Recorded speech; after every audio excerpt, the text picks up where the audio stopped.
యుద్ధం గురించి మాట్లాడుతూ కరోనా కష్టకాలం లాంటిది మరోసారి రాబోతుందని ప్రధాని మోడీ హెచ్చరించడం జనానికి వణుకు పుట్టిస్తోంది. इस युद्ध के कारण दुनिया में जो कठिन हालात बने हैं उनका प्रभाव लंबे समय तक बने रहने की आशंका है. इसलिए हमें तैयार रहना होगा, हमें एकजुट रहना होगा.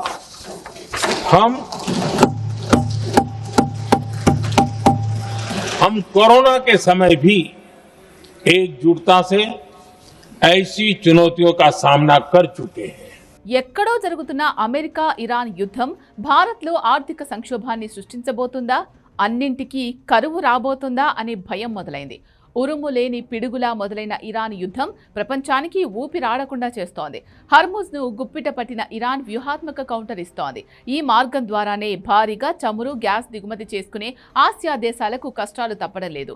యుద్ధం తొలి వారంలో మనపై పెద్దగా ప్రభావం కనిపించలేదు, కానీ రెండో వారంలో గ్యాస్ సమస్య వచ్చి పడింది. అది మూడో వారానికి సంక్షోభంగా మారి హోటల్ పరిశ్రమను కోలుకోలేని దెబ్బ కొట్టింది. యుద్ధం నాలుగో వారంలోకి అడుగుపెట్టేసరికి కొత్తగా పెట్రోల్ కొరత వస్తుంది అనే ప్రచారంతో పరిస్థితి పూర్తిగా విషమించింది. ఒకవైపు ప్రభుత్వం భయపడాల్సిన పని లేదని చెబుతున్నా క్షేత్రస్థాయిలో మాత్రం జనం తీవ్ర ఆందోళన చెందుతున్నారు. కరోనా టైంలో ఆక్సిజన్ సిలిండర్లు స్టాక్ పెట్టుకున్నట్లే ఇప్పుడు పెట్రోల్ క్యాన్లు స్టాక్ పెట్టుకుంటున్నారు. ఇప్పటికే గ్యాస్ సిలిండర్లు స్టాక్ పెట్టుకునే పరిస్థితులు కొనసాగుతున్నాయి. సాధారణ బుకింగ్లతో పోలిస్తే అసాధారణ రీతిలో జరుగుతున్న బుకింగ్లు ప్రజల్లో నెలకొన్న భయాందోళనకు అద్దం పడుతున్నాయి. ఇటు పెట్రోల్ విషయానికొస్తే కొన్ని బంకులు మూతపడడంతో మిగతా బంకుల్లో పెట్రోల్ స్టాక్ కొన్ని గంటల్లోనే అయిపోతోంది. మనకు ఇరాన్ నుంచి వచ్చే ఆయిల్, గ్యాస్ 100 నుంచి 10% పడిపోయింది. భారత్లో నిల్వలు కూడా పూర్తిగా అయిపోతున్నాయి. ఇప్పటికే కేంద్రం గ్యాస్ పై కోతలు పెడుతోంది. 14 కేజీల సిలిండర్ను 10 కేజీలకు కుదిస్తామనే ప్రచారం కూడా గట్టిగా జరుగుతోంది. ఒకవైపు డొమెస్టిక్ గ్యాస్ నిల్వలున్నాయని చెబుతూనే ఈ కొత్త నిబంధనలు ఎందుకు అనే అనుమానాలు పానిక్ బుకింగ్లను మరింతగా పెంచుతున్నాయి. ఇదే అదనుగా డీలర్లు చేస్తున్న బ్లాక్ మార్కెటింగ్ వినియోగదారులకు మరిన్ని చిక్కులు తెచ్చిపెడుతోంది. భారత్లో పెట్రోల్, డీజిల్ ధరలు పెరుగుతాయని నిపుణులు హెచ్చరిస్తున్నారు. దీంతో దేశీయ రవాణా ఖర్చులు పెరుగుతాయి. ఆ ప్రభావంతో అన్ని వస్తువుల ధరలు పెరుగుతాయి. మన ఎకానమీ పునాదులు ఎంత బలంగా ఉన్నాయని చెబుతున్నా దీర్ఘకాలం ఇంధన ఒత్తిళ్లను తట్టుకోవడం అంత తేలిక కాదు. ప్రస్తుత పరిస్థితి చూసుకుంటే దేశవ్యాప్తంగా తిందామంటే టిఫిన్ లేదు, తిరుగుదామంటే పెట్రోల్ దొరకడం లేదు, కనీసం ఇంట్లో కూర్చొని వండుకు తిందామన్నా గ్యాస్ దొరకడము లేదు.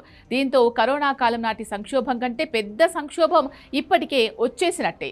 అప్పట్లో నిత్యావసరాలు, ఇంధనానికి సమస్య లేదు కాబట్టి నెలల తరబడి లాక్డౌన్ పెట్టినా సరిపోయింది. కానీ ఇప్పుడున్న పరిస్థితుల్లో లాక్డౌన్ పెడితే అది సరిగ్గా అమలు కాకపోతే రివర్స్ అయి జనం మరింత పానిక్ అయ్యే ప్రమాదం ఉంది. పోనీ వర్క్ ఫ్రం హోమ్ ఇద్దామన్నా అది అన్ని రంగాలకు సరిపడదు. అత్యవసర రంగాలకైనా నిరంతర ఇంధన సరఫరా చేయాల్సి ఉంటుంది. రాబోయే రోజుల్లో అది మాత్రం సాధ్యమా అనేది ఎవరూ చెప్పలేని విషయం కాబట్టి ఎలా చూసుకున్నా ఒక్క ఇంధన సంక్షోభమే మన పుట్టి ముంచడానికి చాలు అనే భయం రోజు రోజుకు పెరిగిపోతోంది.